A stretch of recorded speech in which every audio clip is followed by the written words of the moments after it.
Assalamualaikum warahmatullahi wabarakatuh. Bismillahirrahmanirrahim. Nahmaduka ya ghafuru ya syakuru. Mashalli wa sallim barik ala sayyidina maulana Muhammadin wa ala alihi wa sahbihi asma'in nama ba'du. Ketika Rasulullah wafat, itu separuh sahabat hampir mayoritas, ya Rasulullah, kita semua ingin kita dulu yang meninggal karena engkau begitu penting. Maka jangan meninggal dulu, kita yang meninggal. Kalau kita yang meninggal tuh gak apa-apa, tapi kalau engkau penting, jangan meninggal. Tapi ada saja sahabat, tidak seperti itu. Saya suka Rasulullah meninggal dulu. Alasannya masuk akal. Biar Allah menyaksikan saya kama usaddikuhu hayyan usaddikuhu maitan. Allah biar menyaksikan saya iman kepada Nabi ketika masih hidup. Dan saya buktikan setelah mati pun, setelah meninggal pun, setelah wafat pun, iman. Jadi ternyata baisnya itu supaya orang tahu bahwa iman kita kepada Nabi itu iman yang super. Jika ketika beliau sugeng ya kita iman, setelah wafat juga kita iman. Kai usaddikuhu maitan kama usaddikuhu hayyan. Supaya saya mentasdikkan beliau setelah meninggal sebagaimana kita mentasdikkan beliau saat masih hidup. Dan ternyata Allah ridho dengan perkataan sahabat itu. Kenapa Allah ridho? Karena menjadi pelajaran bagi orang-orang yang ditakdir gak menangi Rasulullah SAW. Tetap mereka ini. Jangan kayak setan. Setan itu kurang ajar betul kalau iblis itu. Masyhur itu. Iblis itu nangis-nangis neng Nabi Musa. Iblis itu takutnya sama Allah itu luar biasa. Sampean kalah.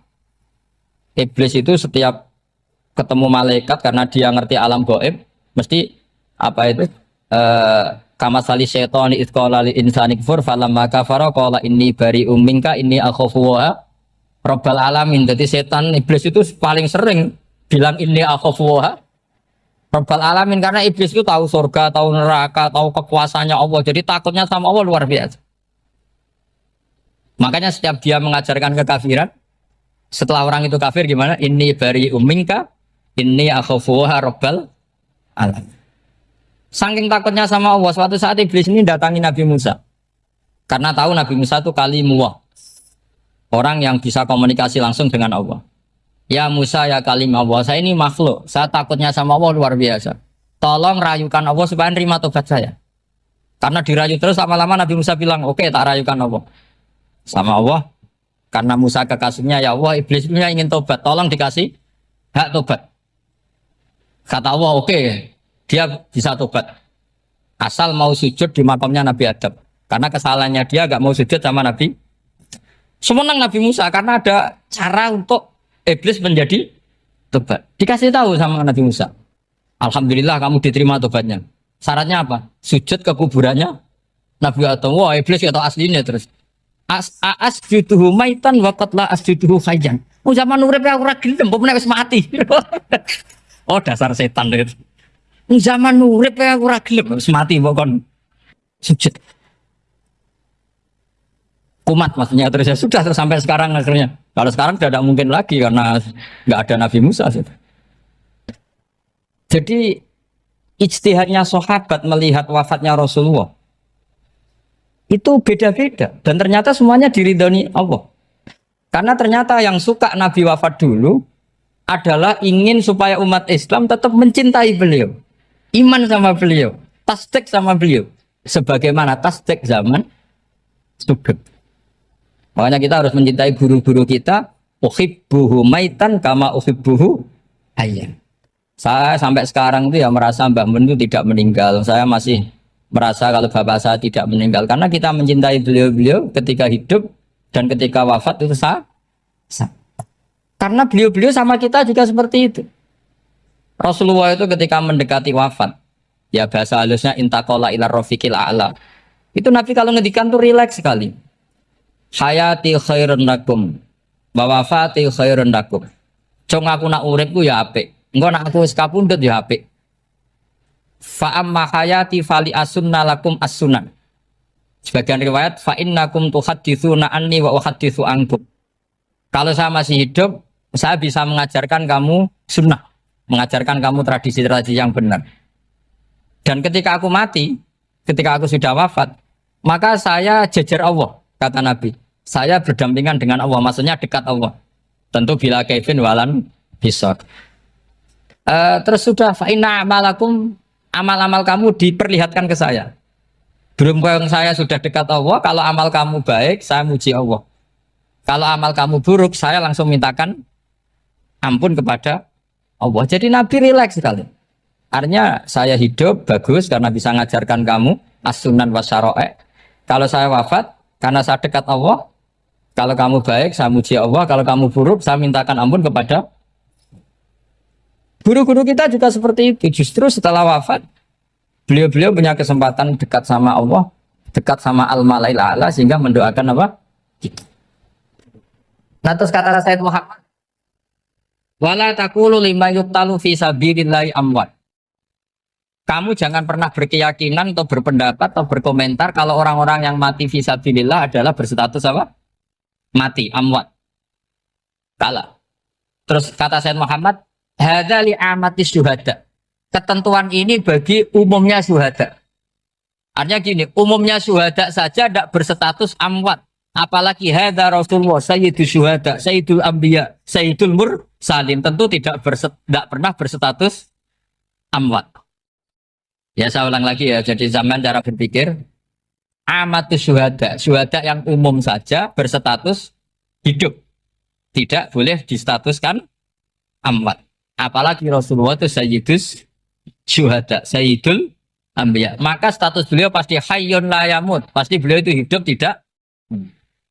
Dan karena beliau itu asfaq, sangat sayang kepada kita, sebagaimana zaman beliau hidup itu sayang kepada kita, sampai nangis-nangis minta hak syafaat, maka setelah meninggalkan pun beliau pasti sayang kita dan pasti berusaha supaya kita diampuni oleh Allah Subhanahu wa ta'ala. Sehingga ada sahabat yang tadi berpendapat kalau saya nggak masalah Nabi wafat dulu, supaya Allah menyaksikan saya usaddiquhu maitan kama usaddiquhu hayyan. Jadi ini cerita ya, cerita sudut-sudut pandang. Oke, itu penting sekali. Kata Sayyid Ali yang Shahibus Simtud Durar itu, wabihi qiwamus syariah, yang bisa mengawal syariat itu hanya fikih. Fikih itu ya kalau yang paling gampang untuk kita misalnya punya Fathul Qorib, Fathul Mu'in, Fathul Wahab. Tapi yang faham betul, mesti faham itu ngelotok setengah hafal. Jangan bawa kitabnya tok, yang penting sekian semester terus selesai. Itu sama-sama dosa, itu dosanya ya dosa, mahasiswanya juga dosa. Karena sudah terlanjur sarjana agama, ternyata nggak bisa, itu kan mendingan ndak sarjana agama. Itu saya tak cerita sama Kiai Roba, itu ada fatwa kiai, kiai juga wali. Suatu saat ada penyanyi dangdut top terkenal di Indonesia itu nyanyi dangdut, ya penyanyi ya dai, entah itu hakikat entah majas tidak tahu. Itu kiai itu fatwanya lucu, kalau kamu datangi dia pas main dangdut masih saya beri izin, tapi kalau datangi dia pas pengajian itu tak larang kan santrinya jadi eskal, ini pas pengajian dilarang, pas dangdutan kok malah dapat izin. Tapi bukan berarti halal ya, dapat izin. Dapat izin kan potensinya bisa karena dilarang lah ya tetap belerot. Terus suatu saat si santri ini setengah wali, tidak wali tapi setengah. Ya. Lama-lama itu memahami gurunya. Memahami gurunya, ternyata sirinya begini. Kalau seorang penyanyi yang tidak pernah ngaji, kemudian ngomong agama, itu potensinya itu fadallu wa adallu, sesat dan menyesatkan. Tapi kalau dia sedang nyanyi dangdut, penyanyinya cowok, sama jangan bayangkan dangdut putri, enggak itu cowok sudah tua lagi. Jadi potensi halalnya ada lah maksudnya untuk, tapi tidak alat musiknya, orangnya. Tapi kalau dia nyanyi itu paling dosanya hanya nyanyi. Saya ulang lagi, murid tadi akhirnya paham kalau datangi pengajian itu artinya ikrar kalau dia seorang dai atau seorang yang layak ngomong apa? Agama. Itu lebih bahaya karena kita santri, apalagi kita doktor atau MM, terus ngekrori orang yang nggak jelas asal usulnya. Tapi kalau nyanyi kan nyanyi saja. Sehingga itu menjadi fikih. bahaya terbesar dalam fikih adalah apa? Mengkaji fikih tidak dari ahlinya. Ya seorang lagi ya, mengkaji fikih tidak dari apa? Ahli. Nah, kenapa demikian? Begini, saya beri contoh. Ilmu fikih itu tentu pertama dari Rasulullah SAW. Kemudian bersanad sampai kita atau kita sampai Rasulullah. Itu ngalami sekian ijtihad yang tidak mudah. Saya beri sekian contoh. Dulu Imam Syafi'i itu sukanya sama guru yang miskin, ya karena rata-rata santri juga miskin. Jadi mesti ngidolakan guru yang miskin, karena sesama miskinnya harus berkoalisi. Tapi akhirnya gurunya Imam Syafi'i itu miskin sekali. Namanya Muslim bin Khalid Az-Zanji itu miskin, Sufyan As-Tsauri miskin, Sufyan bin Uyainah miskin. Setelah ngaji di Medina itu Imam Malik itu kaya. Pas itu Imam Malik sudah kaya. Setiap ketemu Imam Syafi'i dikasih uang. Sampai ketika Imam Malik itu bilang, kamu sudah alim, ilmu saya sudah habis, kamu ngaji sama yang lain. Sama siapa? Kata Imam Malik, orang yang sealim saya sudah meninggal, namanya Abu Hanifah. Tapi dia punya murid, namanya Muhammad bin Hasan Asy-Syaibani, kamu ke sana.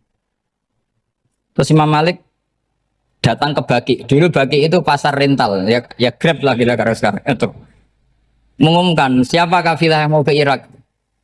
Kita ya Imam Malik, dibayari sama Imam Malik. Ini yang antar ke Irak, ke Muhammad bin Hasan Asy-Syaibani. Imam Malik mulai ngeper. Guru saya yang miskin tidak pernah nyangoni, guru-guru saya yang kaya sering nyangoni. Mulai memasalahkan kiai miskin gitu, kira-kira seperti itu mulai masalah. Setelah datang ke Irak di Muhammad bin Hasan Asy-Syaibani itu si Muhammad bin Hasan Asy-Syaibani itu kalau ngitung uang itu di meja tamu. Jadi punya emas lantaan, punya uang. Kira-kira kalau Indonesia punya rupiah, punya dolar, dihitung itu di ruang tamu. Kata Imam Syafi'i, saya dengan Imam Malik saja nggak seret, ini lebih kedonyan lagi kiai. Ngitung uang itu di ruang tamu. Terus akhirnya si Muhammad bin Hasan Asy-Syaibani ini ahlul usul, dia pakar usul. Kamu heran sama saya? Iya, kiai kok kedonyan. Dia ngomong gitu. Tapi kata Muhammad bin Hasan Asy-Syaibani, kalau kiai tidak boleh kaya, dia tak kayak wong fasik. Dan gue demenan, gue mabuk. Oh jangan, nanti dipakai maksiat. Penjenengan mawon kersane digetoat. Berarti kiai oleh sugih. Mun pun angsal-angsal. Semenjak itu jadi satu fikih bagi Imam Syafi'i. Ternyata kalau mengharamkan kiai sugih, berarti membolehkan yang fasik sugih. Kalau yang fasik sugih bisa dipakai i'anah alal maksiat. Semenjak itu mindset pikiran Imam Syafi'i rubah. Saking rubahnya sampai beliau berpendapat orang bisa beli Alphard, kok beli carry itu haram. Bisa jadi bupati kayak Pak Roba, jadi RT haram. Sokanya gitu. Bisa keren kayak Gus Bak, kok jadi orang pendengar haram. Pokoknya haram terus. Karena dalil beliau al-Islam ya'lu wala yula alaih. Coba sampean ridho misalnya jadi orang Gresik dipimpin orang yang nggak sholat, ridho ndak? Ndak. Atau sholat tapi nggak bisa ngaji, ridho ndak? Ketika yang bisa ngaji berpotensi jadi buba, terus keterusan. Karena Imam Syafi'i keterusan, ya umatnya keterusan. Akhirnya orang-orang Syafi'i itu politikus rata-rata. Ya, makanya sama jangan kaget sama Baruba. Kakak saya wakil bupati dia. Putranya Mbah Mun ada yang wakil apa? Gubernur. Dulu Gus Wahid ya menteri agama. Itu asal usul dari perubahan fikih, mindset, cara berpikir Imam Syafi'i. Jadi dulu itu fikih ditemukan itu jelimet, ada perdebatan. Itu tidak hanya pada level ulama, pada level Nabi pun ada perdebatan. Jadi jangan kira Nabi itu tidak debat, ya debat. Nabi itu asal seangkatan itu mesti debat, termasuk debat dengan malaikat. Jadi kalau perlu ya debat sama apa? Karena malaikat itu kan lugu itu gak iso mikir. Karena kalau malaikat iso mikir bisa jadi rektor. Nanti kasihan Pak Salam ini. Malaikat gak boleh jadi rektor. Malaikat Israel itu gak tahu etika. Jadi beliau ketika mau membunuh, mencabut nyawanya Ibrahim datang, ya Ibrahim saya ini disuruh nyabut nyawa kamu. Kata Ibrahim, wah kamu itu pasti salah. Kamu tahu saya siapa? Saya ini Khalilur Rahman, kekasih Allah. Masa kekasih membunuh yang dikasih? Ini enggak benar, logika itu enggak benar. Pasti kamu salah. Karena Israel itu tidak bisa debat. Ketika ditanya, hal ra'aita khalilan yumitu khalilah, masa kekasih membunuh yang dikasih? Saya ini Khalilur Rahman. Masa Allah mencintai saya kemudian membunuh saya? Itu logika agak benar. Enggak keliru, kamu itu keliru. Israel akhirnya terbang lagi. Ya Allah, katanya logika saya ini salah. Karena masa kekasih membunuh yang dikasih? Karena Israel enggak pernah sekolah, enggak pernah sekolah. Enggak bisa dia jawab. Akhirnya diajarin Allah. Dah kamu bilang gini ke Ibrahim. Hal ra'aita khalilan yakrahu ayyalqa khalilah. Masa kekasih tidak siap ketemu yang dikasih? Dibalik logikanya. Akhirnya datang lagi ke Israel. Kata Allah begini. Masa jenengan kekasihnya tidak siap ketemu yang kau kasih? Oh ya oke, mati gak apa-apa. Jadi ilmu itu ngalamin perdebatan. Jadi saya datang murni karena Kiai Mas Buhin, bukan karena MC. Itu dosa besar kalau saya datang karena MC. Karena saya punya kewajiban yang lebih besar. Jadi yang bisa mengalahkan adalah a'dzama minhu, yang super besar kira-kira. Karena jelas ada riwayat inna min abaril birri silatar rajuli ahla wuddi abi. Ya, inna min abaril birri silatar rajul ahla wuddi abi. Di antara kebaikan yang sangat baik adalah seseorang menyambung teman bapaknya. Padahal sampean kan nggak mungkin teman bapak saya. Teman saya aja nggak mungkin, nggak level apalagi bapak saya kan. Jadi malah mohal itu. Saya berkali-kali cerita di mana-mana cerita. Fikih itu harus dievaluasi karena ini masalah furu'iyah.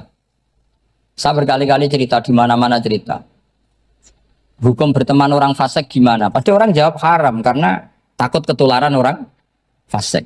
Tapi kalau dibalik, hukumnya bina orang fasik gimana? Ya baik, umatnya Nabi. Bisa bina kalau berteman. Kamu bisa bina orang fasik tanpa berteman? Gak bisa.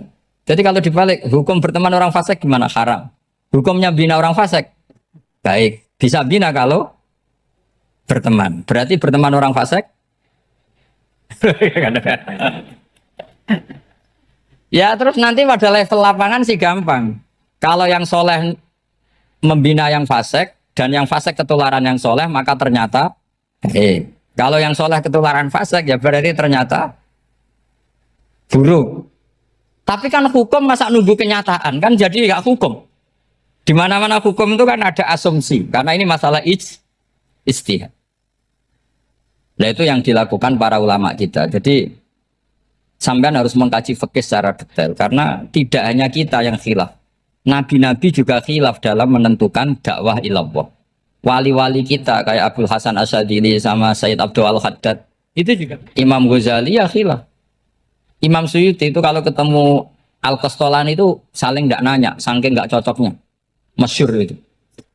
Jadi ulama ora cocok. Bedanya nak saiki perkara partai. Kalau orang gini enggak. Karena pakai asumsi. Pakai asumsi karena memang susah. Nggak misalnya memang tak bedai, tak beri yang di, nggak misalnya ada orang rukuk kemudian kentut, itu sholatnya batal apa enggak? Enggak, jawab saja. Nggak, orang sholat kemudian pas rukuk kentut atau kelihatan auratnya, sholatnya batal apa enggak? Batal. Itu keliru nih sampean, itu salah dosennya mesti itu. Pertanyaannya gini, yang dikatakan sholat itu kan aqwalun wa af'alun muftatahatun bitakbir muftatamatun bitaslim. Lalu ketika sampai rukuk apa sudah namanya sholat sehingga kamu katakan batal? Namanya sholat aja belum kok sudah kamu katakan batal itu.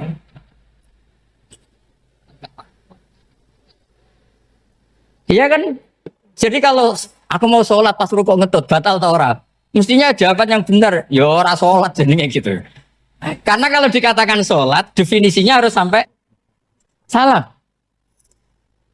Tapi kan kita nggak mungkin ngomong seperti itu kan, dianggap majnun. Padahal itu yang benar, yang punya kecerdasan. Nah makanya pertanyaannya, fikih itu ngikuti bahasa awam apa bahasa istilah? Kalau ngikuti bahasa awam ya kayak tadi, sholat kok pas rukuk kentut maka batal. Sebenarnya yang batal itu sholatnya apa rukuknya? Nah makanya terjadi perdebatan. Kalau yang pakar-pakar usuli itu salah istilah itu nggak mau. Saya ulang lagi, kalau pakar-pakar usuli itu salah istilah itu nggak mau. Terus misalnya tak beri contoh lagi. Kalau imam itu sudah salam pertama. Salam pertama itu yang rukun kan salam pertama. Berarti setelah salam pertama imam sudah keluar dari sholat apa belum? Yakin? Ya sudah. Sekarang sama tak bedain. Lalu makmum itu kesunatan langsung berdiri apa nunggu imam salam kedua? Enggak, jawab saja. Nunggu salam kedua kan? Dan itu kriminalnya sampai Anda seperti itu. Kriminalnya begini. Berarti Anda bergantung sama orang yang sudah tidak sholat. Kata kamu setelah salam pertama dia sudah tidak sholat. Berarti kamu menginstruksikan makmum berhubungan dengan orang yang sudah tidak sholat. Karena sudah keluar dari sholat ketika salam pertama. Kalau kamu di debat gitu gimana jawabnya? Pusing kan? Berarti robtul makmum bisolatiman sing wis laisa fi sholatin. Berarti menggantungkan sholat sama orang yang sebetulnya sudah tidak sholat. Ada yang jawab, sebagian ulama fikih tetap disunatkan menunggu salam kedua. Karena salam kedua itu masih paket meskipun tidak rukun. Juga paketnya selesai. Tapi selalu pertanyaannya gini, lalu setelah salam pertama itu imam masih sholat gak? Sudah sama berani jawab tuh? Nah ini pentingnya bodoh, gak mikir sebenarnya. Jadi makanya bodoh itu barokah karena gak mikir. Jadi soalnya Rabbana ma khalaqta hadza apa? Batila. Sing bodoh ya barokah, sing pinter ya barokah. Sera barokah maksiat. Serana barokah plus. Jadi ilmu itu harus mengalami satu gesekan karena logika itu bisa dibalik. Nah karena ilmu itu mengalami satu gesekan, satu logika yang bisa kayak iya kayak enggak. Sehingga jargon di dunia ijtihad itu begini. Ra'yuna shawabun yahtamilul khata' wa ra'yuka khata'un yahtamilus shawab. Pendapat saya benar tapi mungkin salah. Tapi pendapat kamu taruhannya salah dulu tapi ya mungkin benar. Jadi mustahid kalau kata mustahid itu lucu. Ngomongnya itu ra'yuna shawabun yahtamilul khata'. Pendapat saya tarifnya benar dulu tapi ya mungkin salah. Kalau pendapat kamu salah tapi ya mungkin benar atau mungkin bisa salah ya tidak tahu pokoknya mungkin benar. Nah kenapa demikian? Begini, di luar masalah tauhid, saya ulang lagi di luar masalah tauhid itu tentu ada masalah-masalah yang sifatnya ijtihadiyah. Ya saya ulang lagi yang sifatnya apa? Ijtihadiyah. Dan ijtihadiyah ini nggak pernah selesai karena muqtadul hal, konteks kesejarahan maupun konteks kesempatan itu tidak sama. Dulu kiai-kiai itu ngaramkan dasi, ngaramkan celana karena yang celananan yang dasinan itu penjajah. Sehingga mantas sabab biqaumin fahuwa minhum. Tapi lama-lama kiai-kiai itu ya pakai dasi, pakai celana. Ya karena dianggap sudah tidak mantas sabab biqaumin fahuwa minhum. Ini ngalami pergeseran. Semua istihad itu ngalami pergeseran. Lalu pertanyaannya begini, lalu istihad apa Gus yang permanen? Yang permanen ya istihad dengan alatut istalat apa? Istihad. Saya beri contoh misalnya begini. Nabi Musa itu yang ngalami istihad. Kata beliau karena kangen Allah, itu ingin melihat Allah karena kangen.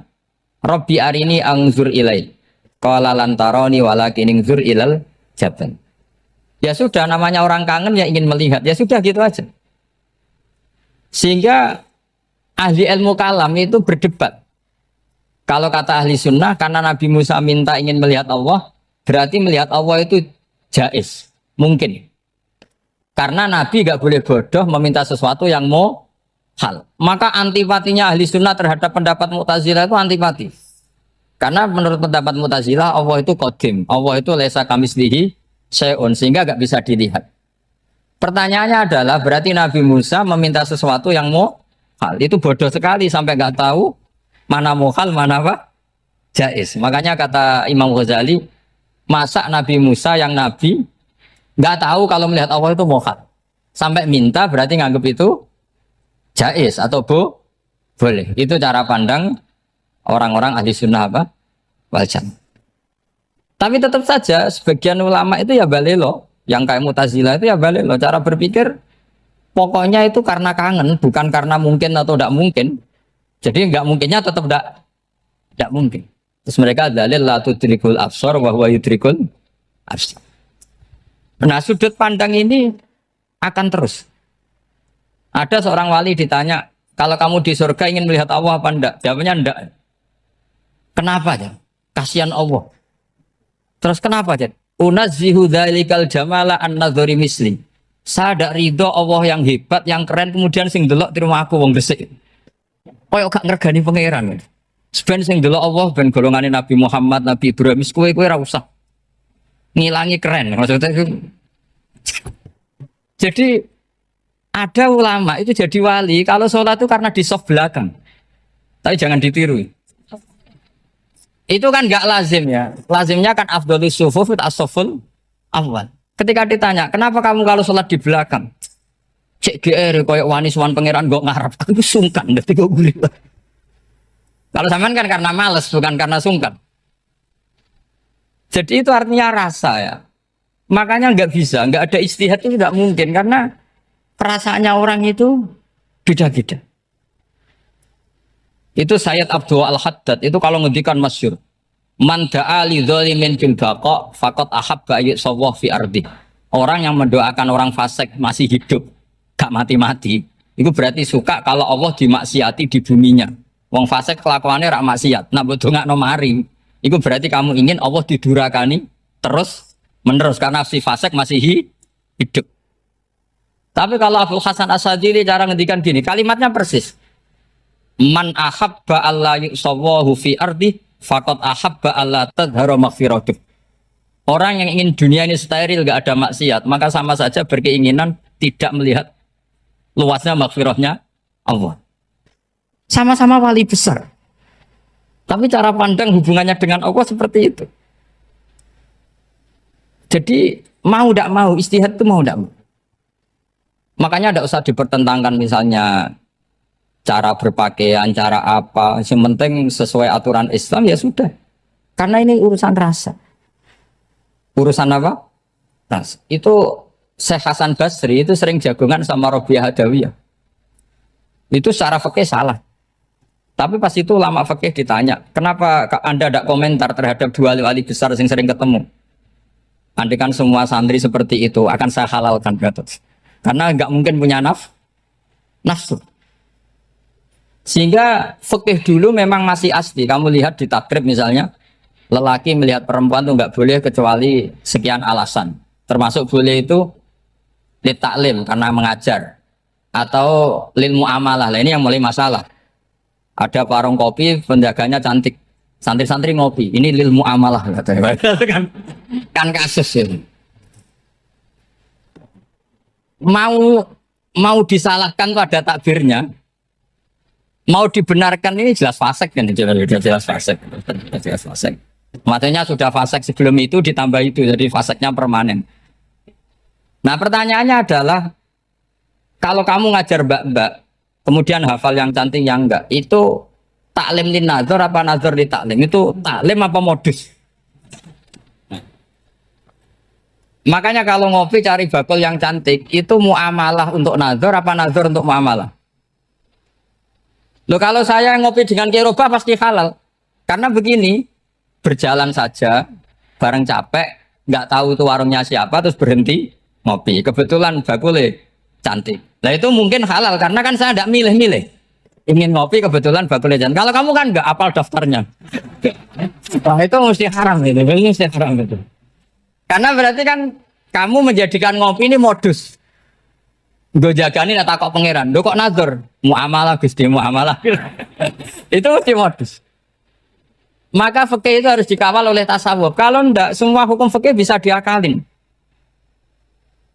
Makanya Imam Bukhari punya satu bab namanya Kitabul Khiyab. Bab mengkhilaf fikih. Beliau itu antinya sama Abu Hanifah itu luar biasa. Enggak ada ulama dibenci Imam Bukhari kayak Abu Hanifah. Masyhurin. Untungnya beliau enggak menangi Abu Hanifah. Kalau menangi geger terus. Bisa faksul masail terus.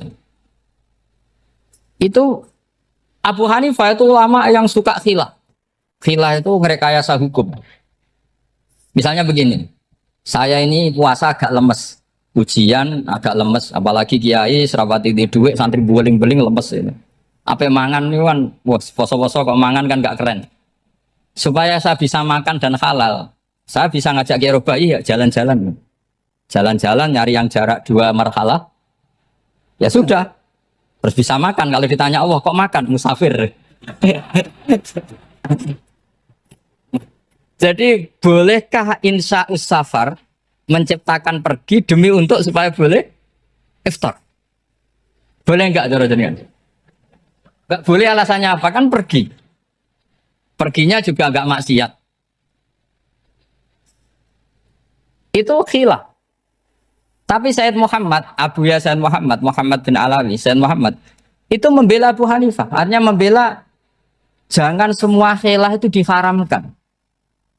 Karena itu cara, saya ulang lagi, karena itu cara untuk mengawal bahwa hukum Allah itu luas. Karena kalau nggak ada khilaf itu ya kita kesulitan. Kita kesulitan. Misalnya begini, ini penjelasannya, makanya kita harus sering mendengar. Saya itu dulu masih sangat fikih itu protes, kenapa ada poluan polisi wanita? Itu kan pekerjaan cowok ya, pekerjaan pria. Tapi setelah mendapat penjelasan dari polisi itu alasannya masuk akal, Gus. Kadang-kadang orang nakal itu menyembunyikan narkoba itu di alat wanitanya. Itu kalau semua lelaki polisi kayak jenengan itu kan masalah itu. Sehingga memang harus ada polisi wanita karena sebagian pengedar narkoba itu perempuan dan menyembunyikannya di tempat itu. Kalau semua polisi cowok kan gak kebayang. Sehingga kita akhirnya mendengar membolehkan polisi itu wanita. Ada wilayah yang harus wanita. Begitu juga ada pertanyaan, kenapa sih dokter kandungan itu cowok? Saya punya banyak santri yang muhibin saya itu dokter kandungan. Tak tanya, kamu itu kok cowok kok jadi dokter kandungan? Kan pekerjaannya seperti itu. Dia jawabnya lucu. Dari 10 yang tes jadi dokter kandungan, itu yang cewek itu lulus 2. Yang cowok lulus semua. Karena ketika cewek dites melihat ketuban pecah darah itu langsung pingsan. Sehingga yang secara psikologi dablek itu kan memang lelaki. Jadi serah wongnya sewakit santai. Kadang nggak lahir-lahir cinta ini nang jopo rokokan santai. Itu kalau cewek yang jadi dokter kandungan itu nunggu jam 11, jam 4 sudah pingsan. Nah ini cerita, bukan berarti saya menghalalkan, enggak. Kita harus mendengar, saya ulang lagi, kita harus apa? Dan itu setelah mendengar, itu nanti jadi disiplin ilmu, yaitu namanya fikih. Karena ilmu fikih itu sebetulnya gampang. Sampai kalau ngaji i'anah, itu kelihatan fikih itu gampang, karena ada logika yang terbangun. Misalnya begini, orang kalau tawaf itu disuruh agak jauh dari Ka'bah. Jangan sampai nginjak sadarwan. Karena sadarwan itu pondasi itu ikut Ka'bah. Kenapa begitu? Ya jenenge ra muteri Ka'bah, ide-ide Ka'bah. Jadi sebenarnya sederhana logikanya. Sing jenenge muter itu di luar itu kita muter. Nah kalau nginjak pondasinya namanya gak muteri Ka'bah tapi ide-ide Ka'bah.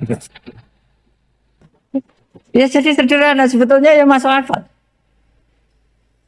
Jadi fikih itu nggak ada yang iskal, sebetulnya masuk akal. Tapi karena kita nekuni itu tidak serius, maka terus jadi paradok. Saya beri contoh lagi, ini sebagai penghormatan saya sama Kiai Mas Bukin, karena ini sudah namanya fakih.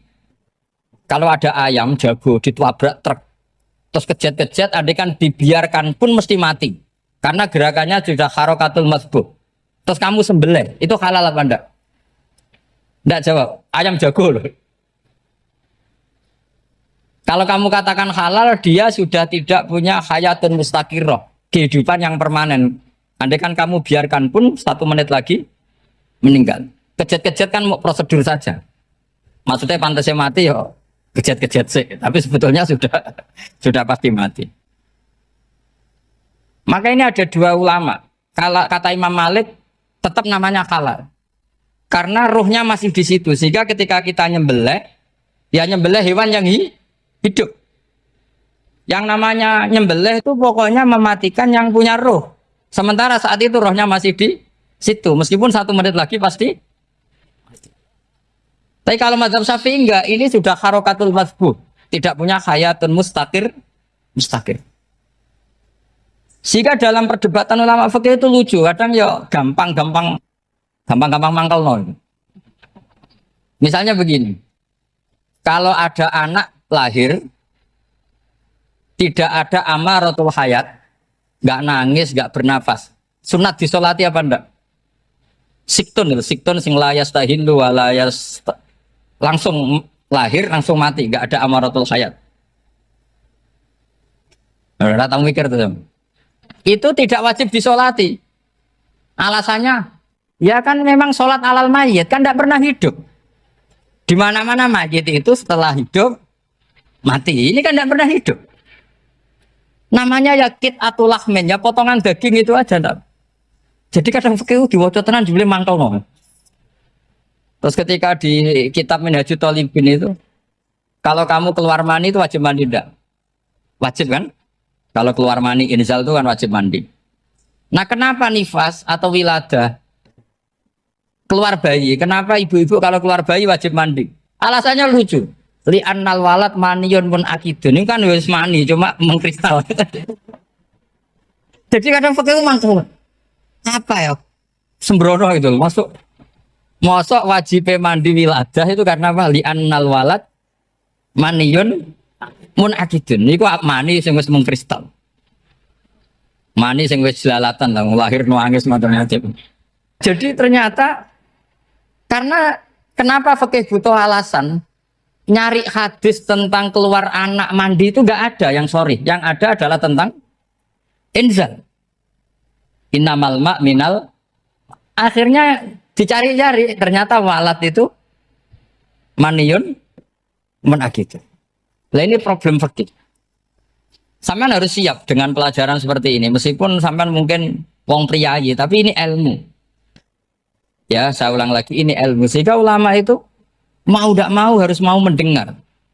Karena logika yang terbangun itu nunggu kalau mendengar kayak tadi.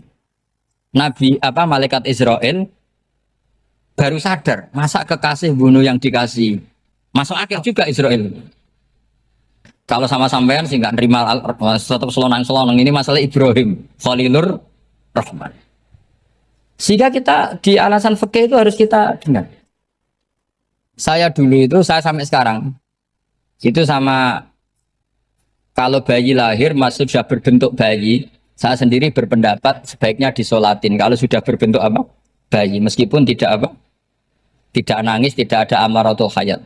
Kan yang digugurkan itu wajibnya, bukan masalah boleh dan tidak. Itu banyak perdebatan ulama di bab itu. Saya beri contoh lagi perdebatan ulama. Ini contoh-contoh fikih karena ini khusus penghormatan status fakih tadi. Itu kalau ada orang mati, jenazah itu. Jenazah itu kalau sholat, itu kan umumnya jenazah di depan, kita nyolati di belakang. Itu yang mengatakan begitu ya tidak punya alasan. Ya taunya mulai dulu begitu, di mana-mana nyolati jenazah, jenazahnya di depan. Tapi di kitab Mahalli jelas diterangkan, kata kaul sa'ani tidak wajib. Alasannya ya lucu, fa'indal janazah laisat bi imamin. Jenazah itu tidak imam, kenapa harus di depan? Yang kacau kan? Lu coba alasannya di depan apa? Dia ada imam kok. Nah barokahnya fikih itu sehingga kita melihat di Arab Saudi sekarang itu jenazah kan di belakang. Tapi kita tetap nyolati apa? Mayit. Kalau di Arab Saudi musim haji itu jenazahnya di kamar mayit, tapi kita nyolati. Itu satu-satunya takbir ya tadi fa innal janazah laisat bimanzilatil imam. Tapi jangan praktekkan nanti dia kepaliran sesat tuh. Saya hanya cerita ilmu, jangan dipraktekkan. Kalau dipraktekkan masih jadi aliran sesat. Mono jenazah ning mburi mame kok ngarep aliran sesat. Sebetulnya bukan sesat tuh. Uji coba fikih. Ya karena tadi fa innal janazah laisat bimanzilatil. Bukti lagi kalau sampean sholat ghaib. Sholat ghaib itu misalnya mayitnya di Surabaya, boleh enggak sholat ghaib di sini? Terus jenazahnya di belakang kamu apa depan kamu? Nah ini kan fikih itu pokoknya gitu. Makanya standar furu'iyah itu susah. Karena perdebatannya itu mirip-mirip. Kayak iya, kayak tidak, kayak. Makanya dulu zaman sahabat, ada sahabat itu mencintai Rasulullah. Senengannya sowan. Bukti cinta sowan. Banyak juga yang sahabat bukti cinta Nabi itu tidak pernah sowan. Alasannya ganggu. Kenapa kamu jarang sowan Nabi? Saya sering jamaah sama Nabi, saya tidak pernah sowan. Kenapa? Ganggu. Biar Nabi kalau di rumah sama anak istrinya, saya tidak mau ganggu. Makanya saya termasuk kiai yang gak pati seneng disowani. Karena ya itu tadi. Kalau ngulang seneng saya, kalau disowani biasa saya. Kalau kiai roba itu nilai, nak pernah sepuh jadi rasawan nilai. Jadi beda. Saya sering ditilai kiai sepuh. Tapi bahasanya tentu tidak sowan, tapi nopo nilai. Kalau sowan itu maka kan nafkah itu seperti itu. Jadi ada disiplin, di situ ada disiplin ilmu. Yang kadang kita tidak cocok. Makanya Imam Syafi'i sendiri ngendikan, kadang beliau dengan gurunya, dengan Imam Malik sampai ngarang ikhtilafu Malik. Beliau punya data yang beliau itu sedang nggak sama dengan gurunya, yaitu Imam siapa? Malik. Karena mindsetnya itu beda. Tidak sampai misalnya saya tanya, sholat itu harus menghadap kemana? Tidak, jawab saja. Kiblat kan. Ukurannya apa coba? Namanya madhep. Wajah apa dada? Imam Syafi'i milihnya dada. Sekarang praktekkan dalam dialog keseharian. Saya jagungan sama Kiai Roba seperti ini, terus wajah saya begini, madhep enggak? Nah itu masalah. Terus pertanyaannya, madhep dengan dada itu fis sholat apa fil qiyam?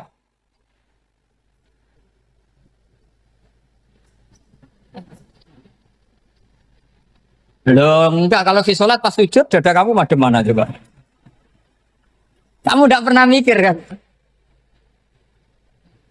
Ya madhep pakai dada itu kan kalau berdiri, kalau rukuk sama sujud.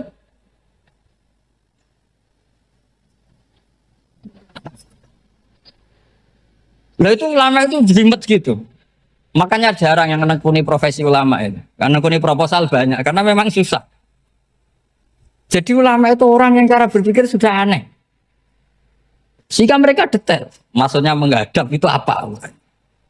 Ukurannya kalau berdiri ya dada. Tapi nggak bisa kamu katakan atawajjuh bisodri, aturan dalam sholat, fikuli sholat. Pertanyaannya lah kalau rukuk sama sujud, dadanya menghadap kemana coba?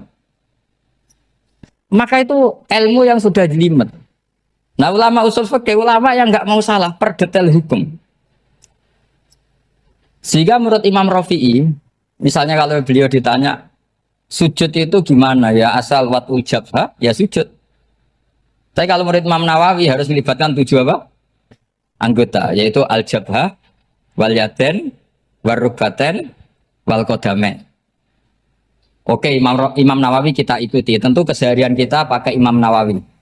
Yaitu berdasar hadis umirtu an asjuda ala sab'ati a'zumin al jabha wal yaden warubbaten wal qadamain. Berarti berapa? 7. Tapi pernah saya cek di kitab karangannya Imam Syafi'i, ketika beliau ngendikan saya suka kalau orang sujud itu melibatkan 7 anggota berdasar hadis ini. Tapi kata beliau wayah tamilu, dan bisa saja sujud yang watul jabha itu sudah cukup. Kata Imam Syafi'i, limada, karena Nabi ketika sujud itu hanya ngendikan begini, sajadalaka wajhi wa sam'i wa basori. Gak ada di hadis wayadi wa rubati wa qadami. Ya sudah akhirnya. Nah itu sudut pandang. Terus gugatan kedua begini.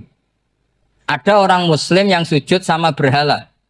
Untuk menjadi murtad itu harus 7 anggota apa cukup watul jabah alal ardi? Untuk sah menjadi murtad itu.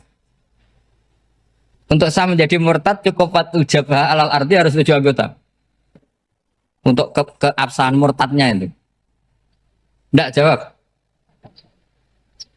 Makanya ini tugas dosen-dosen ini meminterkan ini. Karena namanya sudah faqih. Faqih itu ahli faqih yang detail, namanya faqih. Kalau ini mutafaqih. Jadi bukan tafakuha tapi tafakuha, kayak tamarodon. Jadi wazannya nanti itu wal idhari ma laysa fil waqi'. Jadi ini bukan gojlok, ini memang marah saya ini. Jadi kalau sudah pakai gelar fakih, harus fakih betul. Nah, mohon kalau mengkaji fikih itu harus detail. Minimal takrib itu setengah hafal. Supaya konstruksi ilmu itu utuh. Saya sama lagi konstruksi ilmu itu. Karena ilmu itu mesti ada yang apa ya? Ya rodok setengah salah itu, tapi disalahno ora kena. Ndak sampean tak bedheki, nak pancen bener langsung tak angkat jadi rektor. Nak bener tuh. Coba rukun sholat pertama itu apa coba? Rukun sholat pertama. Niat. Niat sama berdiri dulu mana? Ayo niat dulu baru berdiri, apa berdiri dulu baru niat? Berarti niat sama berdiri dulu mana? Rubah kan? Artinya kita mau bilang tartib urutannya niat berdiri takbir gak bisa. Yang dikatakan niat itu apa? Qasdus syai' muktaronan bifi'lihi. Berarti niat sama takbir harus bareng apa urutan? Bareng. Terus dengan qiyamnya urutan apa bareng? Bareng apa urutan? Loh enggak, kalau urutan berarti takbir dulu duduk baru berdiri. Nah maka seperti ini itu mau tidak mau kita salah. Dikatakan tartib ya salah, dikatakan serentak ya salah. Cuma karena kita bodoh, gak tahu mikir itu, alhamdulillah kan di situ itu. Udah coba niat sholat loh, niat takbir qiyam dulu man. Niat takbir qiyam dulu mana coba? Dulu qiyam. Enggak ada kitab yang mengatakan arkanus sholat awaluha. Oh, dianggap kitab kriminal maksudnya. Makanya ngendikane ulama-ulama di sarah-sarah, mau ndak mau sebagian istilah itu tasamuh itu wis digawe gampang ngono kok repot. Karena kita ndak bisa detailnya. Coba misalnya puasa. Puasa Ramadan itu wajib apa? Tabyitun niat, nginep no niat. Sing darane nginep itu umure lama apa enggak? Lama kan? Sekarang sebelum 2 menit kamu baru niat, sah apa enggak? Sah. Itu sempat nginep apa enggak 2 menit itu? Enggak sempat kan? Jadi ilmu itu makanya kata ulama-ulama pokoknya ilmu itu mesti ono unsur tasamuh. Tasamuh itu ya tiga gampang. Apa? Tiga gampang. Misalnya Imam Syafi'i berpendapat mashu ba'dir roksi. Itu kata beliau walau sya'rotan fi hadir roksi. Meskipun satu rambut asal masih di wilayah kepala. Tapi kalau rambut itu dikeliwir, dibasuh di sini enggak sah. Karena sudah keluar dari batas apa? Kepala. Imam Syafi'i cara berpikir kan yes ngene iki jenenge basuh sirah. Tapi cara Abu Hanifah enggak. Ya enggak, yang namanya megang kepala itu ya minimal 1/4 lah. Masa gitu dikatakan megang. Lalu ulama usul fikih itu berdebat. Sesuatu itu sesuai masodaknya. Masodak itu yasduku alaihi kadza, yaitu ini tadi saya cerita ke Ibu Khen tentang ngaji Jamul Jawame. Ini ilmu yang di Jamul Jawame. Sesuatu itu ukurannya mayasduku alaihi kadza apa dengan takrif definisi. Misalnya gini, sholat itu batal dengan makan. Kalau kamu sholat makan batal nggak? Nggak, jawab saja. Batal. Itu satu upo apa satu piring? Nggak, jawab saja. Satu upo sudah batal. Sekarang bab makan di ngurmat tamu. Cong tamuku keimangan. Iku sak upo apa sak piring? Nah ini kan tidak fair, di bab tamu makan satu piring tapi di bab sholat satu upo. Maka pertanyaannya, lalu penamaan sesuatu itu berdasar masodak mayasduku alaihi ismu kadza atau berdasar uruf?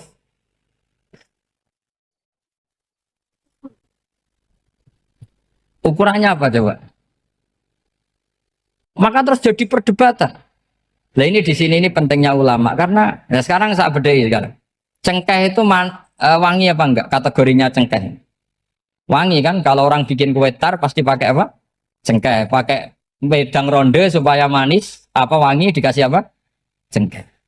Nah itu saya berkali-kali cerita. Pernah mau dipikirkan orang Islam juga boleh rokok karena dianggap pakai apa? Mewangi karena ada apa?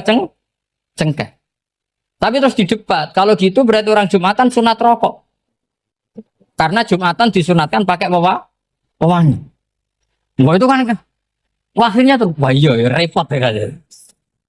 Jadi kalau cengkeh kamu kategorikan wewangen, yang orang ihram nggak boleh rokok karena pakai cengkeh, yang wangi. Konsekuensinya orang Jumatan sunat rokok karena berarti di masjid pakai apa?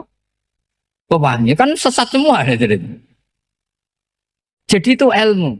Makanya selain fikih mateng, itu ada ilmu yang namanya usul fikih. Usul fikih itu yang neliti itu. Mayas duku alaihi kada. Jadi yus ngono iku darani ngono. Saulang lagi.